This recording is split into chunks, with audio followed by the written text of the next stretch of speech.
तमाम दलीलों को सुनने के बाद बहुत बहुत शुक्रिया हमसे बातचीत के लिए, तमाम जानकारी के लिए शाहिद काजी आपका।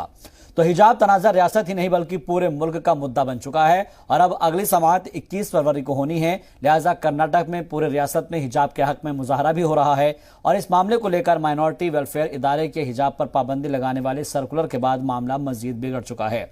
अपोजिशन लीडर सिद्धारमैया और केपीसीसी सदर डीके शिवकुमार ने माइनॉरिटी के सर्कुलर को भड़काने वाला सर्कुलर बताया है। साबिक वजीर जमीर अहमद ने मीडिया से मुखातिब होते हुए कहा कि ताज़ा सर्कुलर से साफ पता चलता है कि सरकार इस मामले को बढ़ा रही है।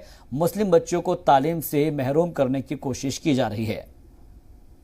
आज हमने होम मिनिस्टर से भी मिला है। हम तमाम मुस्लिम डेलीगेट जाके सिद्धरामैया साहब को, डीके शिवकुमार साहब को लेके जाके आज चीफ मिनिस्टर से भी मुलाकात किया। कल माइनॉरिटी डिपार्टमेंट से 16 तारीख को माइनॉरिटी डिपार्टमेंट से भी एक सेक्युलर चालू हुआ है कि माइनॉरिटी डिपार्टमेंट से भी एक सेक्युलर चालू हुआ है।